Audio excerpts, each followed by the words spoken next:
देखिए हर खबर यहीं पर, सब्सक्राइब कीजिए TV9 भारतवर्ष। नमस्कार, आपके साथ मैं हूं समीर अब्बास। रामलला कॉन्क्लेव लगातार TV9 भारतवर्ष पर जारी है और जारी है हमारी 48 घंटे की नॉन स्टॉप कवरेज भी। चंद लम्हे ही रह गए रामलला के अद्भुत, अद्वितीय, अकल्पनीय, अलौकिक भूमि पूजन के शुरुआत की। करोड़ों राम भक्तों को कल का इंतजार है। TV9 भारतवर्ष के बेहद ही खास शो रामलला कॉन्क्लेव में आप सभी का बहुत बहुत एक बार फिर स्वागत है। सदियों का सपना साकार होने जा रहा है, संघर्ष खत्म होने जा रहा है, लेकिन इस अद्भुत शुरुआत से मोदी विरोधियों में सरगर्मी बढ़ गई। कोई विरोध नहीं कर रहा, पर तनाव बेशुमार है, क्योंकि विपक्ष को डर है कि कहीं राम मंदिर पर अगला चुनाव एक बार फिर मोदी के पाले में ना घिर जाए। आज हम इसी तनाव पर बात करेंगे, क्योंकि देखिए यह मुद्दा राजनीति से परे नहीं हो सकता और यही वजह है कि कल जब भूमि पूजन होने वाला है तो आज लगातार राजनीतिक बयानों का सिलसिला भी शुरू हो गया। उस पर हम बात करेंगे, लेकिन उससे पहले आपको बता दें कि लगातार अलौकिक कवरेज TV9 भारतवर्ष की जारी है। और देखिए इस वक्त राम मंदिर का ये 3 फ्लोर का पूरा मॉडल आप देख सकते हैं ठीक मेरे सामने, क्योंकि जब भव्य राम मंदिर बनकर तैयार होगा तो हूबहू उसकी शक्ल और सूरत ऐसी ही होगी। और TV9 भारतवर्ष लगातार आपको दिखा भी रहा है कि फर्स्ट फ्लोर पर, सेकंड फ्लोर पर, थर्ड फ्लोर पर मंदिर के क्या क्या होगा, किस तरह के प्रावधान किए गए हैं, किस तरह जब राम भक्त हजारों की संख्या में दर्शन करने के लिए पहुंचेंगे रामलला के, देश ही नहीं विदेश से भी, तो भी उन्हें किस तरह से रामलला के दर्शन होंगे। ये देखिए कितना खूबसूरत, अलौकिक, अद्भुत, अद्वितीय मंदिर का ये डिजाइन आपको नजर आ रहा है। स्टूडियो में जो खास तौर पर हमारी ग्राफिक्स टीम ने आपके लिए तैयार किया है, और इस डिजाइन को देखकर आपको अंदाजा लग रहा होगा कि जब राम मंदिर अयोध्या में जन्मभूमि पर बनकर पूरी तरह से तैयार हो जाएगा तो वो कैसा नजर आएगा। क्योंकि ये राम भक्त जानते हैं कि अब तक वो जब अयोध्या में राम जन्मभूमि पर राम मंदिर का जो अस्थायी मंदिर बना था उसके दर्शन करने के लिए जाते थे तो कितनी मुसीबतों का सामना करना पड़ता था, कैसे वो छोटा सा मंदिर किले में तब्दील कर दिया गया था, तमाम सुरक्षा व्यवस्था को लांघते हुए, सुरक्षा व्यवस्था को सहते हुए आपको अंदर जाना पड़ता था, 2 किलोमीटर का तकरीबन सफर पैदल तय करना पड़ता था।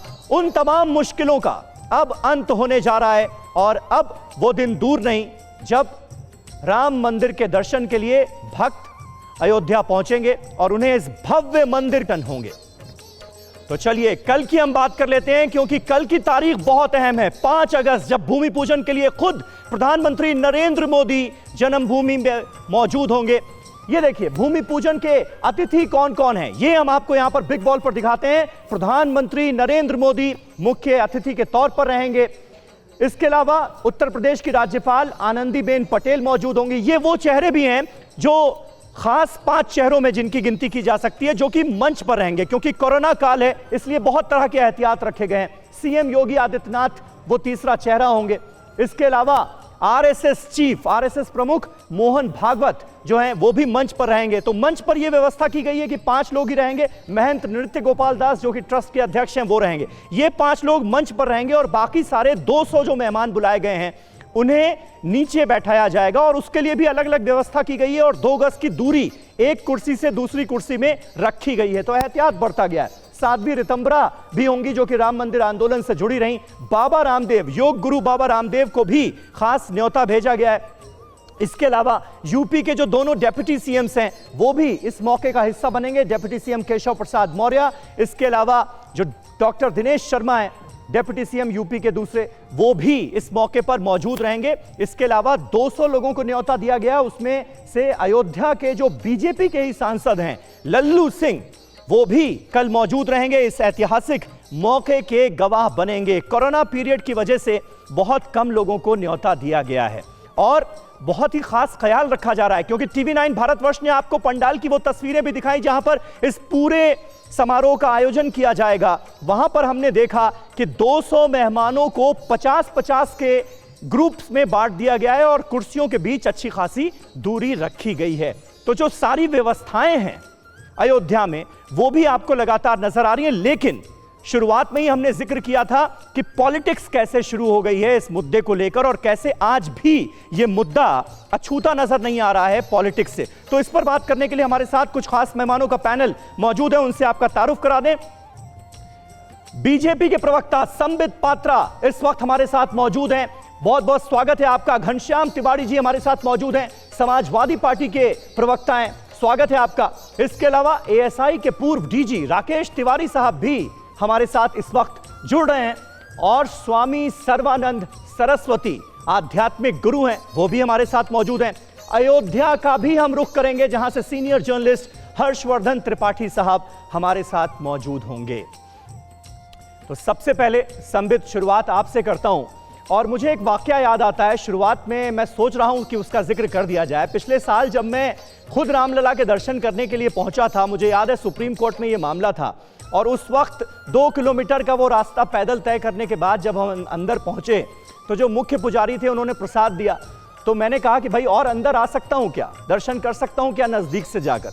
तो उन्होंने कहा कि यही तो संघर्ष है समीर जी। तो वो संघर्ष अब खत्म हो गया है और निश्चित तौर पर आप अंदाजा लगा सकते हैं कि उस वक्त दिल से क्या दुआ निकली होगी। वो दुआ कबूल हुई है और वो संघर्ष खत्म हुआ है, लेकिन उसके बावजूद भी मैं देख रहा हूं कि विवादों का सिलसिला अभी भी जारी है और ये मुद्दा जो है वो राजनीति से परे होकर नहीं देखा जा रहा है। ऐसा क्यों? देखिए समीर अब्बास साहब, पहले तो मैं आपको धन्यवाद और शुक्रिया कहूंगा कि देखिए आपके मन में इस देश के मूल विचारों के प्रति कितना आदर है, कितना सम्मान है। आप गए, अयोध्या भी गए, आपने रामलला जी का दर्शन भी किया और आपने ये दुआ भी मांगा कि वहां पे भव्य मंदिर बने और आपकी दुआएं कबूल भी हुई। यही हिंदुस्तान की सुंदरता है। देखिए ये जो मंदिर का निर्माण कल होने वाला है, उसका जो शिलान्यास कल होने वाला है प्रधानमंत्रियों के हाथों से, यह कोई साधारण शिलान्यास नहीं है, यह इतिहास है। यह हिंदुस्तान की मिट्टी का इतिहास है जिससे मैं और आप दोनों बराबर रूप से जुड़े हुए हैं। जहां तक आज की ओपनिंग स्टेटमेंट है, मैं कहूंगा यहाँ पर सर्वानंद सरस्वती स्वामी जी बैठे हुए हैं। वास्तविक रूप में उनके नाम में ही आज का मुख्य विषय है सर्व आनंद।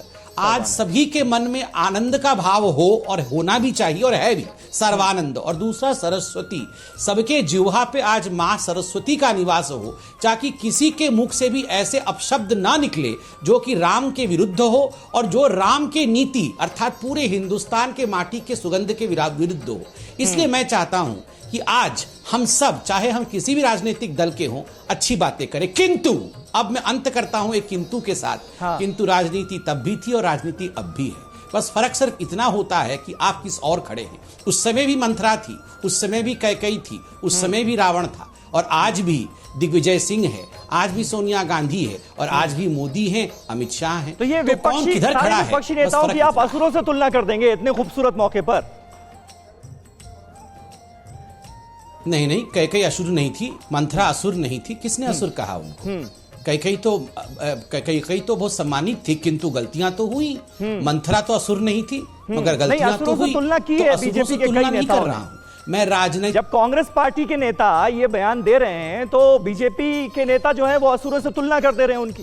वो कह रहे हैं कि असुर तो ऐसे ही विघ्न डालने का काम करते थे। इसका कुछ लोग रामायण की वीडियोस भी डाल रहे हैं कि ऋषि मुनि यज्ञ कर रहे हैं और असुर जो है वो विघ्न डाल रहे हैं, हड्डी फेंक रहे हैं ऊपर से।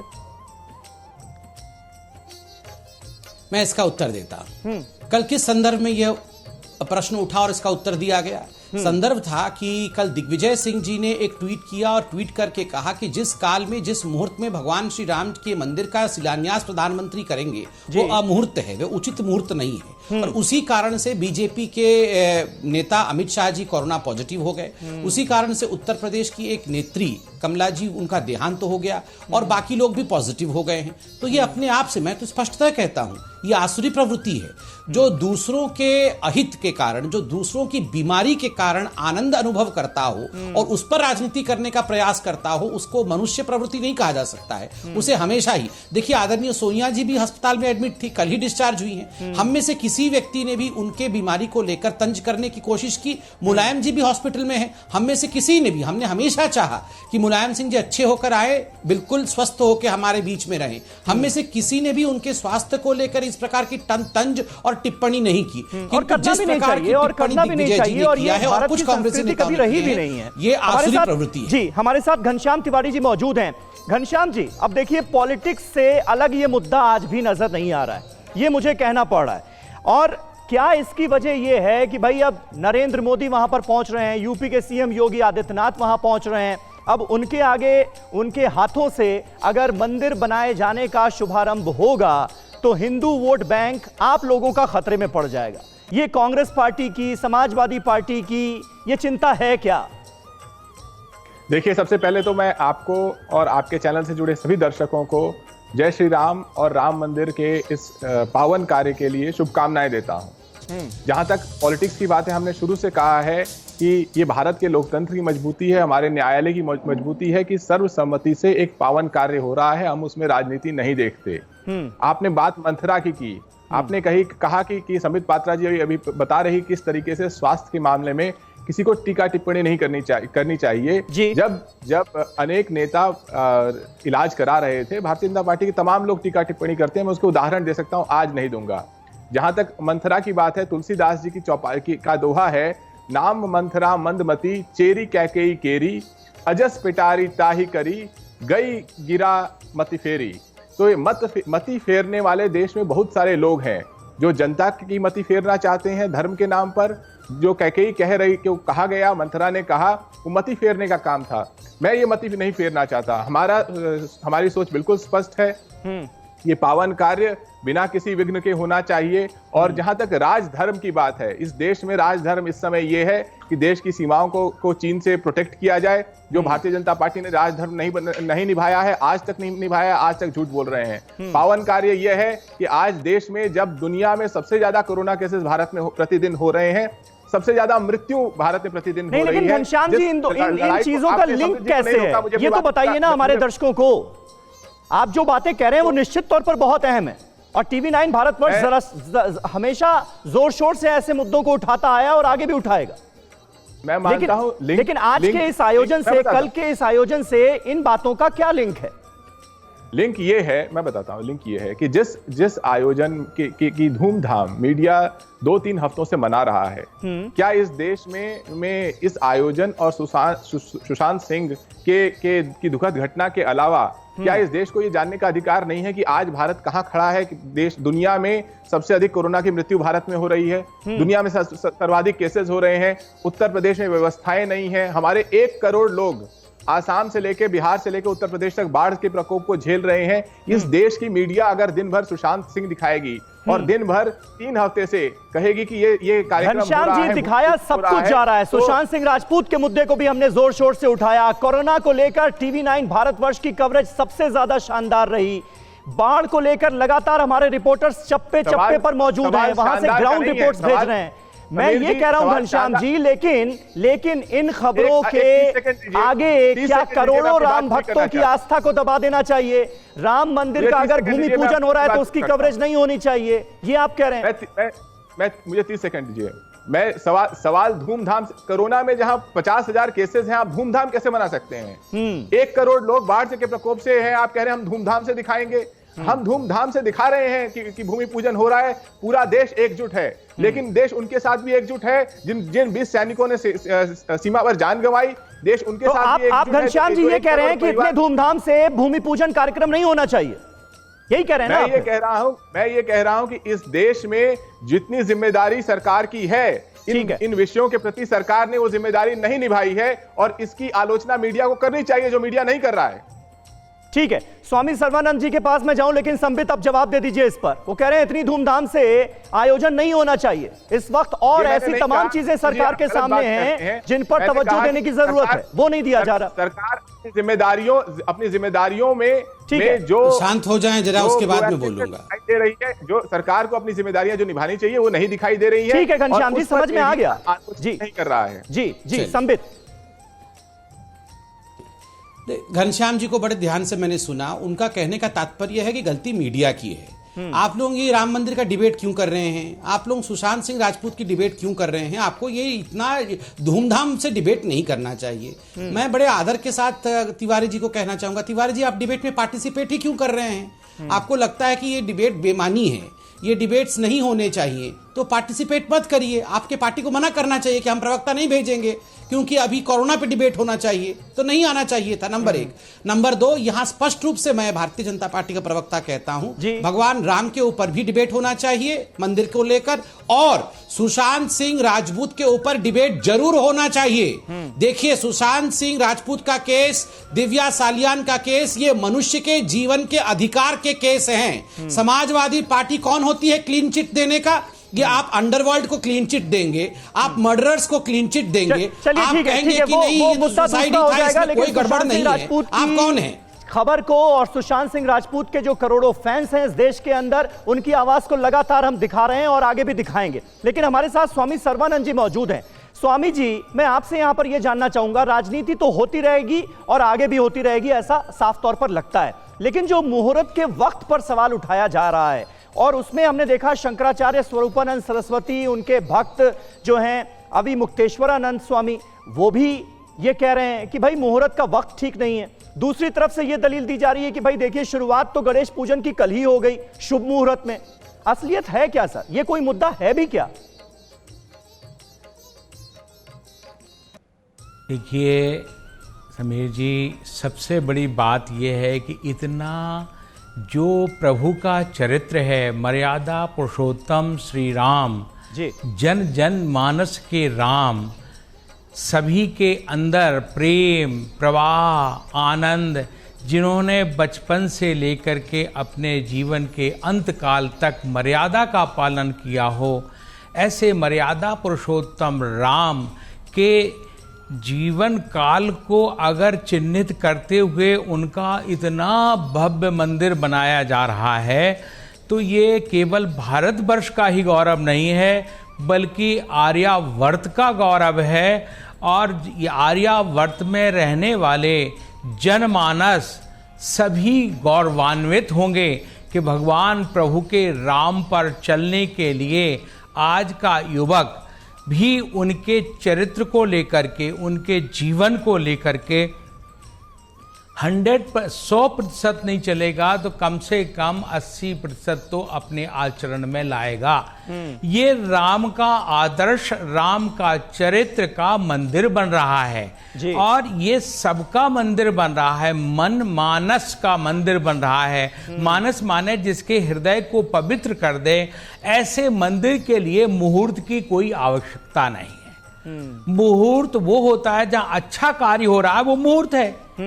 हम यहाँ कोई किसी के हानि या किसी के वो करने नहीं जा रहे जिसमें मुहूर्त देख करके युद्ध करने जा रहे हों। इसलिए ये तो व्यर्थ का विवाद है मुहूर्त को लेकर के। गणेश स्थापना, जब सर्वार सिद्ध मुहूर्त की बात करते हो तो कल पूर्णिमा थी, मुहूर्त में कल श्री विष्णु को लक्ष्मी ने राखी बांध करके मुक्त कराया था। तो ऐसे मुहूर्त से हमारी गणेश पूजा शुरू हो गई है।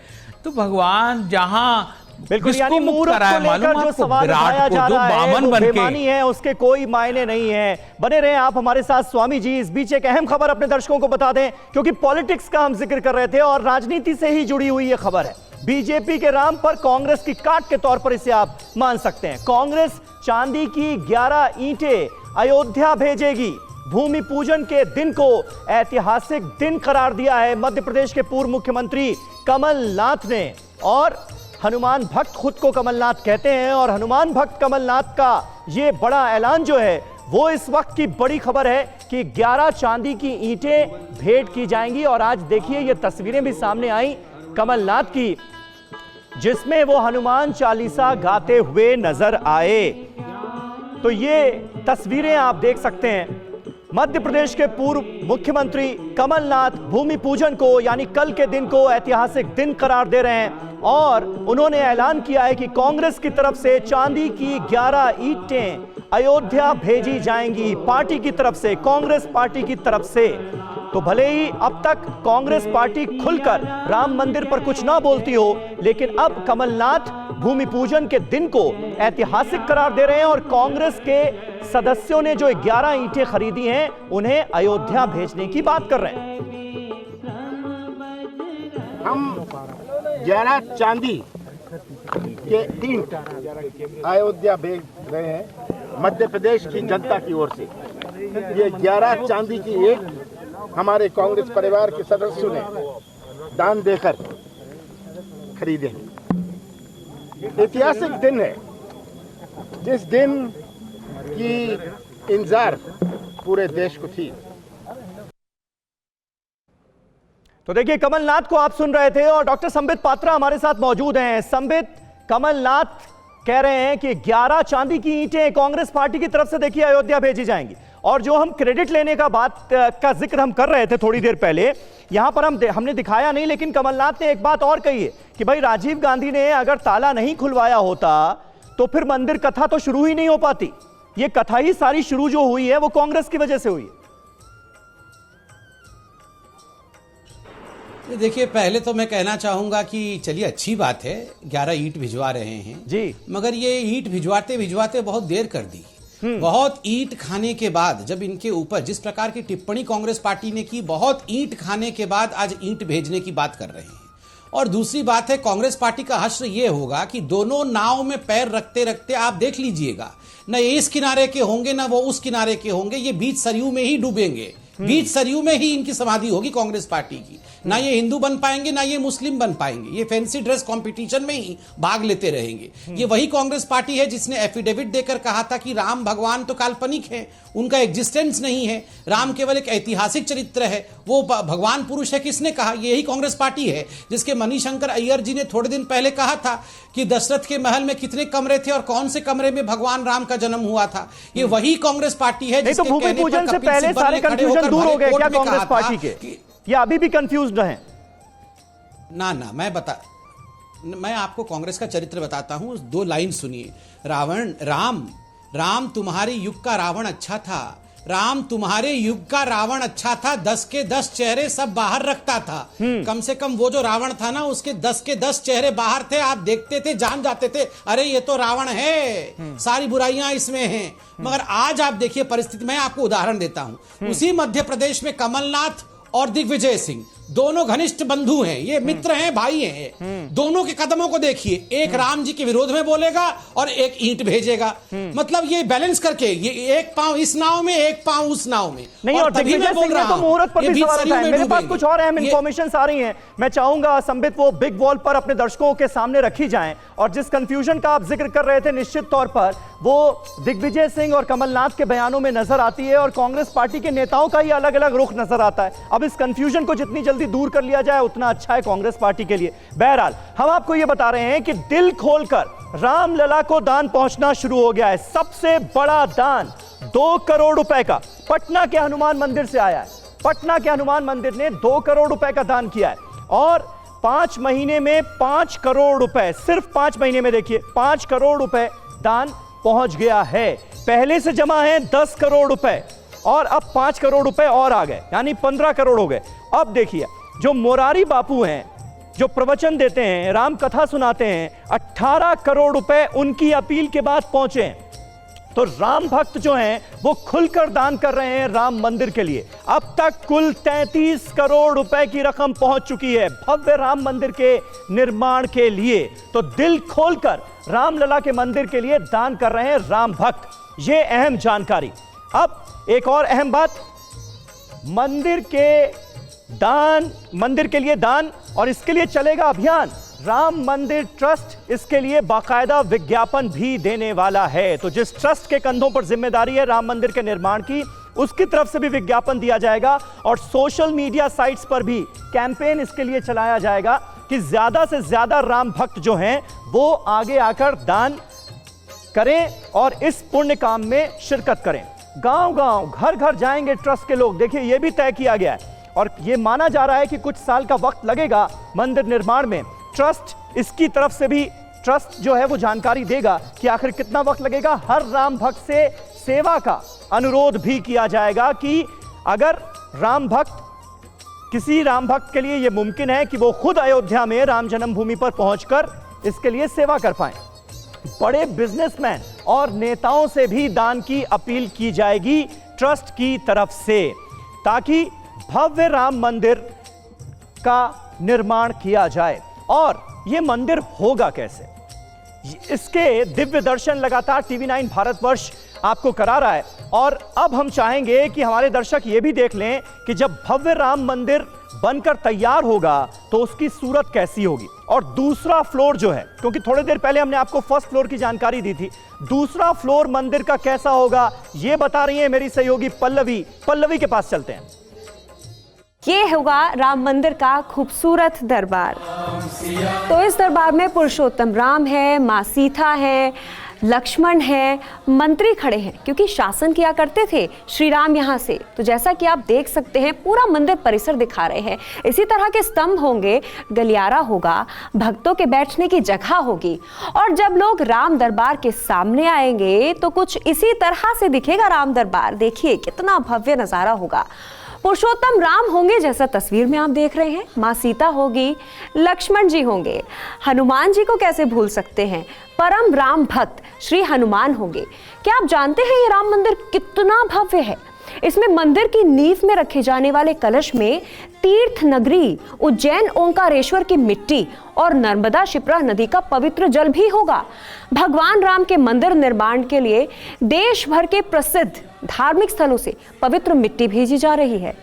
इसमें बिहार के 101 तीर्थ स्थलों, नदियों से मिट्टी जल अयोध्या भेजी गई। सीतामढ़ी में मां जानकी जन्मोत्सव आयोजन समिति की अगुवाई में 5 मंदिर, जानकी मंदिर, पुनोरा मंदिर, हलेश्वर स्थान मंदिर, पथपांकर स्थित सीता मंदिर और बघी धाम से मिट्टी इकट्ठा की गई।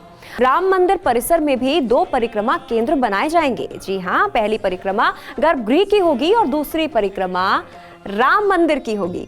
10 एकड़ में राम मंदिर का निर्माण किया जाएगा और शेष बची 57 एकड़ जमीन को राम मंदिर परिसर के रूप में विकसित किया जाएगा। मंदिर निर्माण में लोहे का इस्तेमाल भी नहीं किया जाएगा।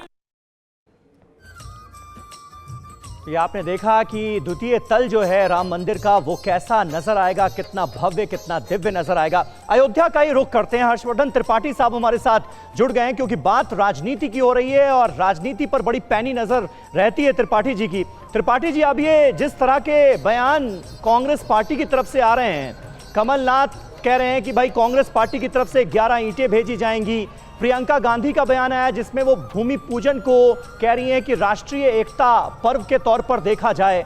और दूसरी तरफ कुछ नेता हैं जो सवाल भी उठा रहे हैं। क्या अभी राम मंदिर पर राजनीति का दौर थमा नहीं है क्या? नहीं, राम मंदिर पर राजनीति का दौर थमने की कोई मतलब वजह भी नहीं दिखती है। हाँ। वजह इसलिए नहीं दिखती है कि ठीक है, भव्य श्री राम का मंदिर शुरू हो जाएगा बनना। एक तरह से कहें कि पहले तो शिलान्यास कई बार हुआ है, भूमि पूजन होगा और मंदिर आकार लेगा।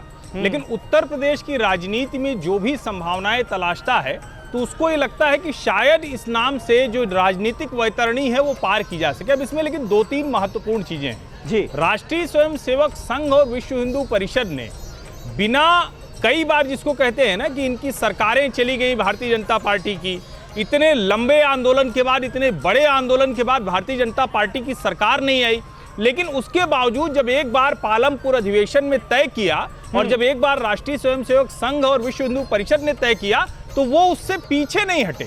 कांग्रेस की मुश्किल ये है कि वो 1 कदम आगे 2 कदम पीछे चलती है। और जो आस्थावान मुद्दे होते हैं, जो ऐसी जगह होती है जहां भक्ति की बात है, आस्था की बात है, वहां जब आप आस्था ही डिगाना शुरू करते हैं तो राजनीतिक लाभ कम मिलता है। लेकिन इस बात की खलिश तो होगी ना भाई कांग्रेस पार्टी को कि हमारे वक्त में ताला खुला, हमारे वक्त में शिलान्यास हुआ जिसका आप जिक्र कर रहे थे, और आज जब क्रेडिट लेने की बारी आ रही है तो बीजेपी सारा क्रेडिट ले जा रही है। इसी से जुड़ी एक और अहम खबर मैं अपने दर्शकों को दे दूं, उसके बाद संबित के सामने यही सवाल रखूंगा। लेकिन भूमि पूजन से पहले रणदीप सिंह सुरजेवाला, जो कि कांग्रेस पार्टी के नेता हैं, आईसीसी कम्युनिकेशन डिपार्टमेंट के हेड हैं, उन्होंने निशाना साधा है और कहा है कि राजनीति का धर्म हो, धर्म की राजनीति नहीं होनी चाहिए। और यही राम की मर्यादा है, धर्म की राजनीति ना हो, यही राम की मर्यादा है। राजनीति का धर्म हो लेकिन धर्म की राजनीति ना हो। डॉक्टर संबित पात्रा सुन रहे हैं ना आप? मुस्कुरा भी रहे हैं आप? और राम की मर्यादा जो है वो बता रहे हैं रणदीप सिंह सुरजेवाला। रहे हैं। देखिए समीर भाई, हम सुन भी रहे हैं, देख भी रहे हैं और जवाब भी दे रहे हैं, मगर मंद मंद एक होता है ना, यहाँ बैठे हुए हैं आचार्य जी, वो उस शब्द को पहचानेंगे, स्मित हास्य के साथ। भगवान राम के मुख पे हमेशा एक स्मित हास्य रहता था। वो ना तो बहुत जोर से ठहाके मार के हंसते थे और ना ही कभी द्रवित और दुखित होते थे, हमेशा स्मित हास्य, मंद मुस्कुराहट उनके चेहरे पर रहती थी। और मुझे लगता है कि आज जब कांग्रेस पार्टी इस प्रकार से द्रवित दिख रही है, विचलित दिख रही है, परेशान दिख रही है, खिसियानी बिल्ली खंबा नोचे वाली परिस्थिति में, हम एक स्मित हास्य के साथ ही उन्हें उत्तर देना चाहिए। हमें अपना ब्लड प्रेशर नहीं बढ़ाना चाहिए। पूरा हिंदुस्तान जानता है कि कांग्रेस का चरित्र भगवान श्री राम मंदिर को लेकर क्या रहा था, और आज अचानक ये ईंट भेजने की कोशिश, एक धड़ा विरुद्ध में कह रहा है तो एक धड़ा चौपाई गाने की कोशिश कर रहा है। मैंने कहा ना, ये बीच सरयू में ही समाधि इनकी होगी, ये कहीं के नहीं रहेंगे। और एक बात आज आप ऐलानिया तौर से ले लीजिए, आज वो दिन है, मतलब पेनल्टीमेट डे है, कल 5 तारीख है, कल वो दिन होगा जब भगवान श्री राम छोटे से टेंट, 500 वर्षों तक टेंट में, टेंट, छोटे से टेंट से भव्य भवन को जाएंगे और कांग्रेस पार्टी भव्य भवन से छोटे से टेंट की ओर गति नहीं। देखिए यही बातें ना, यही बातें तो कांग्रेस पार्टी को चुप रही होंगी कि भाई हमारे वक्त में ताला खुला, हमारे वक्त में शिलान्यास हुआ। पीवी नरसिम्हा राव की सरकार को आप ही की पार्टी के सांसद हैं सुब्रमण्यम स्वामी, वो कहते हैं कि उनको क्रेडिट देना चाहिए, उनको भारत रत्न देना चाहिए इसके लिए, क्योंकि उन्हीं की सरकार में जो एफिडेविट तैयार किया गया था वही तो सबसे ज्यादा काम आया। आप क्रेडिट देने को तैयार ही नहीं है। देखिए, इन्हीं के समय पार्लियामेंट में खड़े होकर 1992 में ये ऐलान किया गया कि वहां भव्य मस्जिद बनाया जाएगा। ये वही लोग हैं। हम तो अभी भी बाबरी मस्जिद को बाबरी मस्जिद नहीं कहते हैं और गर्व से नहीं कहते हैं। हम तो कहते हैं कि वो विवादित ढांचा था और उसको कलंक कहते हैं। मैं तो टीवी पे बैठकर कहता हूं वो कलंक था, और जैसे वाजपेयी जी ने कहा था उसे कंकड़ पत्थर में परिवर्तित कर दिया गया और आज वहां भव्य मंदिर का निर्माण होगा। लेकिन आप 6 दिसंबर को जो हुआ उसको तो वाजिब और जायज नहीं ठहरा सकते ना, उसको तो अदालत ने भी क्रिमिनल एक्ट माना है। नहीं, मैंने देखो, मैं उसमें नहीं पढ़ना चाहता हूं। हाँ। मैं तो उसको मस्जिद मानता ही नहीं हूं, और कोर्ट भी उसे मस्जिद नहीं मानती है। कोर्ट ने भी उसे विवादित ढांचा कहा है, तो मैं तो उसे विवादित ढांचा ही मानता हूं। मगर यहाँ बैठे हैं, यहाँ समाजवादी पार्टी के प्रवक्ता बैठे हैं, उनसे आप पूछ लीजिए, अगर क्रेडिट लेना चाहते हैं तो एक बार विवादित ढांचा तो कह के दिखाएं। सुरजेवाला जी से पूछ लीजिए, एक बार विवादित ढांचा तो कह दें। मुंह से विवादित ढांचा तिवारी जी, ये दुविधा रही है क्या? क्रेडिट लेना चाहिए, ये दुविधा रही है क्या? और आज कहेंगे क्योंकि राम मंदिर के मुद्दे पर बीजेपी ने हमेशा फ्रंट फुट पर खेलने की कोशिश की, फ्रंट फुट पर आकर बयान दिए। ये खलिश है क्या कि भाई क्रेडिट जो है वो सारा बीजेपी ले जा रही है, तो हिंदू वोट बैंक जो है वो इससे प्रभावित होगा? विवादित ढांचा हो या बाबरी मस्जिद हो, ये तो आप लाल कृष्ण आडवाणी जी से पूछिए, मुरली मनोहर जोशी जी से पूछिए, उनके ऊपर आपराधिक मुकदमे। अगर भारतीय जनता पार्टी क्रेडिट ले रही है इसका, तो इसका मतलब ये दोष कि उनके ऊपर आज भी आपराधिक मुकदमे कायम है, ये दोष भारतीय जनता पार्टी का है, क्योंकि अदालत की तो कोई भूमिका नहीं है भारतीय जनता पार्टी के सामने। तो इसका मतलब इस उम्र में मुरली मनोहर जोशी जी को और आडवाणी जी को जेल भिजवाने का पूरा दोष उनका जो अपराध है, जिसको संबित पात्रा एक बहुत महत्वपूर्ण घड़ी मानते हैं, उस अपराध का बोध कराने का पूरा दोष भारतीय जनता पार्टी का है। जहां तक क्रेडिट लेने की बात है, जो पार्टी कह रही है कि हम इसमें योगदान करना चाहते हैं, उनसे पूछिए कि ये स्वयं टेंट से 7 सितारा होटल जैसे महल में कैसे आ गए दिल्ली में। इनके पास 10,000 करोड़ रुपए हैं। संबित पात्रा जी ने ओएनजीसी के डायरेक्टर के पद पे रहते हुए ओएनजीसी को जो घाटा किया हजारों करोड़ का, वो राम मंदिर ट्रस्ट को दे दें, या जो नोटबंदी के दौरान इनकी कंपनी ने मुनाफा कमाया वो राम मंदिर ट्रस्ट को दे दें, या पीसी ज्वेलर्स के साथ जो इनके संबंध है उसके आधार पर जो मुनाफा हो रहा है वो राम मंदिर को दे दें। स्वयं संबित पात्रा जी की कंपनी को लुटियंस जोन में जमीन मिल जाती है, लेकिन ये कहते हैं कौन टेंट में रहेगा और भगवान कहाँ रहेंगे। 7 सितारा होटल जैसे ऑफिस बनाने वाले लोग आज कह रहे हैं कि देश के लोग चिंता दें। क्यों? भारतीय जनता पार्टी 10,000 करोड़ जो कमा के बैठी हुई है, वो क्या मोदी जी के महिमा मंडन के लिए है? वो सिर्फ इसलिए है कि भारतीय जनता पार्टी के नेता मेदांता में जाके इलाज कराएं, जबकि आम नहीं, तो देश के लोग तो अपनी मर्जी से चंदा देना चाहते हैं ना, वो इस मुहिम का हिस्सा बनना चाहते हैं, अपना योगदान देना चाहते हैं। 10,000 करोड़ भारतीय जनता पार्टी अपनी ऑफिस में रखे हुए हैं, वो क्यों नहीं दे रही है? चलिए, बीजेपी कितना चंदा देगी? संबित जवाब तैयार रखिए, लेकिन हमारे साथ राकेश तिवारी साहब मौजूद हैं जो कि डीजी रह चुके हैं एएसआई के। देखिए, उनसे बार बार संपर्क जो है वो कट जा रहा है। चलिए संबित, अब जवाब दे दीजिए आप, कि बाकी सब लोग तो चंदा दे रहे हैं, ट्रस्ट की तरफ से बिजनेसमैन को, नेताओं को ये कहा जा रहा है, अब बीजेपी की तरफ से कितना चंदा जाएगा ये पूछा जा रहा है आपसे। अरे हम सब चंदा देंगे, जितना दे सकेंगे हम सब देंगे। मैं हिंदू हूं, गर्व से मैं कहता हूं, मैं भी चंदा दूंगा, आप देखिएगा। दूसरी बात है, इन्होंने कहा कि बीजेपी के पास इतने करोड़ हैं, ओएनजीसी इत्यादि। मैं व्यक्तिगत नहीं होऊंगा, मगर सैफई महोत्सव में ये क्या करते थे, ये किनको बुलाते थे हॉलीवुड बॉलीवुड से और क्या करते थे ये। अगर आज अमर सिंह, आदरणीय अमर सिंह जी होते तो कच्चा चिट्ठा खोलते इनके नेताओं का। जब मुलायम सिंह जी का जन्मदिन हुआ था, आपको पता है कौन सी बग्गी मंगाई गई थी? 25 करोड़ खर्च करके लंदन से, जिसमें क्वीन जिस बग्गी में जाती है, 25 करोड़ का वो बग्गी पड़ा था। केवल और केवल उस बग्गी में मुलायम सिंह जी को 2 किलोमीटर बैठ के चलाया गया था। 25 करोड़ उसको मंगाया गया था लंदन से। रानी की बग्गी में चलने वाले ये झूठे समाजवादी, ये नमाजवादी और समाजवादी दोनों, ये समाजवादी भी नहीं है और ये तुष्टीकरण की राजनीति में नमाजवादी बने हुए हैं और अब क्रेडिट लेने के लिए आए हुए हैं। ये कहीं के नहीं रहने वाले हैं, मैं बता दूं। इन्हीं के नेता ने कहा था 16 को गोली मारा है, आवश्यकता पड़ने पर 60 को गोली मार देते, और आज ये क्रेडिट लेना चाहते हैं, लेके दिखाएं क्रेडिट। अरे अभिशाप लगेगा भैया, भगवान राम का चिंता मत करो, इतना बौखलाने की जरूरत नहीं है। और हाँ, प्रत्येक हिंदू और मुस्लिम भी हम उनमें कोई पार्थक्यता नहीं करते हैं। समीर अब्बास भाई भी डोनेशन देंगे, मैं भी डोनेशन दूंगा, हर्षवर्धन जी भी देंगे, स्वामी जी भी देंगे। आप देंगे कि नहीं, पहले आप ये निर्णय लीजिए और बताइए। घनश्याम जी, खुले मन से इस पावन अवसर पर संबित जी को का आह्वान करता हूं कि वो श्री राम की सौगंध खा के कहें कि ओएनजीसी में घोटाला नहीं हुआ है उनके नाक के नीचे। श्री राम की सौगंध लेकर कहें कि उनकी कंपनी के पास ल्यूटेंस जोन में जमीन नहीं है, पीसी ज्वेलर्स के साथ उनके संबंध नहीं है, या नोटबंदी में उन्होंने कंपनी नहीं बनाई। कहां ले जा रहे हैं, बात क्या हो रही है और आप क्या कर रहे हैं? मुद्दे पर तो रहिए ना, केस करिए ना, आपको लग रहा है ऐसा है तो। देखिए, वो श्री राम की सौगंध लेके कहें कि भारतीय जनता पार्टी देश की आपके पिताजी अरेस्ट हुए थे घनश्याम जी, आपके पिताजी के ऊपर करप्शन का केस लगा था, आपके पिताजी को अरेस्ट किया गया था। ये सब विषय में शुरू कर दूं तो कैसे होगा? नहीं, मुझे लगता है पर्सनल होने की जरूरत नहीं है, हम मुद्दे पर बात करें, हम मुद्दे पर बात करें। मेरे पिताजी वायु बताइए, आपके पिताजी के ऊपर केस हुआ था कि नहीं? राम भक्त बने हुए, उसके बाद उसमें भी घोटाला कर दिया था, उसमें भी घोटाला कर दिया था, घर में रेड हुआ था, ये सब भी हमें पता है। झूठी बातें मत करिए यहाँ पे। चलिए ठीक है, मैं थोड़ा सा टॉपिक चेंज करता हूँ। हर्षवर्धन त्रिपाठी जी, क्या आपको लगता है, क्योंकि अब देखिए यूपी में सबसे पहले चुनाव जो हैं, अब अगर इस आयोजन के बाद, क्योंकि ये आयोजन पूरा यूपी में हो रहा है, यूपी में आने वाले वक्त में चुनाव भी होने वाले हैं, क्या लगता है आपको ये मुद्दा कितना हावी रहेगा और इसका क्या वाकई फायदा होगा भारतीय जनता पार्टी को, जिसकी तिलमिलाहट बाकी पार्टियों में नजर आ रही है, विपक्षी पार्टियों में नजर आ रही है?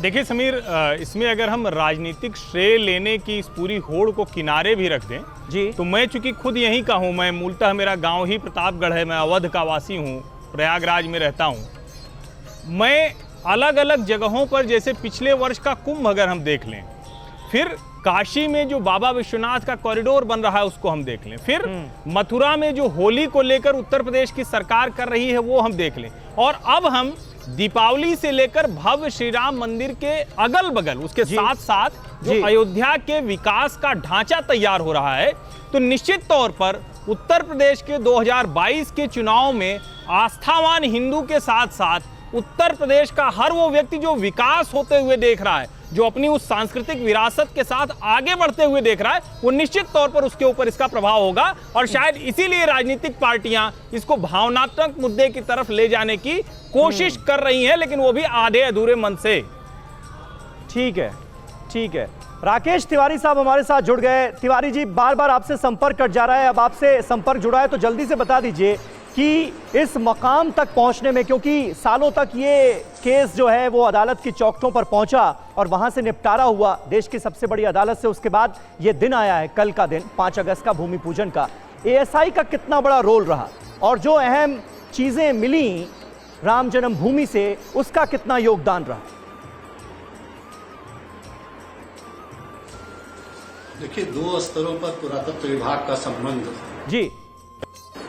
नंबर 1 तो है कि 1990 में तब माननीय उच्च न्यायालय ने आदेश दिया था कि विवादित ढांचे में जो कुछ भी है उसका फोटोग्राफी करा करके आप उसे माननीय उच्च न्यायालय के विचारार्थ प्रस्तुत करें, और वैसा किया गया।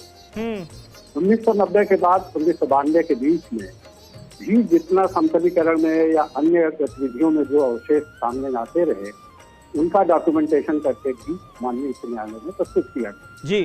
तदुपरांत जब ये विवादित ढांचा गिर गया तो उसमें जो सामग्री मिली, जिसमें मंदिर के भी बहुत से अवशेष थे, उनका भी डॉक्यूमेंटेशन किया गया और उन्हें कोर्ट में सबमिट किया गया। 2002 में माननीय उच्च न्यायालय ने आदेश दिया भारतीय पुरातत्व सर्वेक्षण को कि वहां उत्खनन करा कर ये देखें कि जहां पर ये स्ट्रक्चर है उसके नीचे पहले कोई स्ट्रक्चर था या नहीं। उनके आदेश पर भारतीय पुरातत्व सर्वेक्षण के डॉक्टर BR बड़ी ने वहां पर एक्सकवेशन कराया, डॉक्टर हरि मांझी ने एक्सकवेशन कराया। बिल्कुल। और इन लोगों के जो परिणाम निकले तो ये निकले कि नीचे वहां स्ट्रक्चर था और इसके अतिरिक्त उसके नीचे भी एक ईंटों का मंदिर का अवशेष भी पाया। हाँ। इस प्रकार ये जो सारे प्रमाण थे, इनसे सिद्ध हुआ कि वहां पर उस स्ट्रक्चर के बनने के पहले स्ट्रक्चर्स थे और बिल्कुल बिल्कुल, ये अहम जानकारी है और यही हम चाह रहे थे कि ये भी हमारे दर्शकों के सामने आए कि तमाम प्रमाणिक सबूत जो हैं वो अदालत में रखे गए हैं, उसके बाद अदालत से इस केस का निपटारा हुआ। स्वामी सर्वानंद जी, इन सारी चीजों के बीच क्या सबसे बड़ी संतुष्टि, सबसे बड़ा सुख जो है वो आपको इस बात का नजर आता है कि अयोध्या जो डिजर्व करता है, ये राम नगरी जो डिजर्व करती है, उसको उसका वाजिब हक अब मिलने वाला है? जी देखिए समीर जी, भगवान राम मर्यादा पुरुषोत्तम थे, जो मैं कह चुका हूँ आपसे जी। लेकिन उनके जो दास हनुमान थे वो इतने बलवान होते हुए इतने विनम्र थे, तो उनको जब सम्मान की बात आई तो उन्होंने एक ही बात कही, हनुमान तेहि परसा कर पुन कीन प्रणाम, राम काज कीन्हे बिन मोए कहाँ विश्राम। तो पूरे दुनिया में हनुमान जी की भक्ति बहुत है। ये मंदिर में हनुमान जी का पूर्ण ही सहयोग है, इसलिए हमारे आदरणीय माननीय प्रधानमंत्री जी सबसे पहले हनुमान मंदिर जा रहे हैं। हाँ। तो जहाँ हनुमान हो जो अजर अमर हैं, जिनको सीता ने अजर अमर, जिनको 3 देवियों ने वरदान दिया हो, तो जहाँ हनुमान की ध्वजा हो वहाँ पर कोई भी विघ्न नहीं आ सकता है। बहुत खूब, बहुत खूब, और यही हमें उम्मीद भी है। डॉक्टर संबित पात्रा, आखिरी में मैं आपसे बस ये जानना चाहूंगा, क्योंकि देखिए आज बात हो रही है, प्रियंका गांधी ने भी कहा कि राष्ट्रीय एकता पर्व के तौर पर मनाया जाना चाहिए भूमि पूजन का ये जो पूरा समारोह है। हम देख भी रहे हैं कि बाबरी मस्जिद के जो पक्षकार थे इकबाल अंसारी, उनको भी न्योता भेजा गया। मोहम्मद शरीफ साहब अयोध्या के बड़े जाने माने समाजसेवी हैं, पद्मश्री हैं, उनको भी न्योता भेजा गया है। तो क्या अब ये राम मंदिर से राम राज की ओर अग्रसर है हिंदुस्तान, जहां कोई भेदभाव नहीं रहेगा?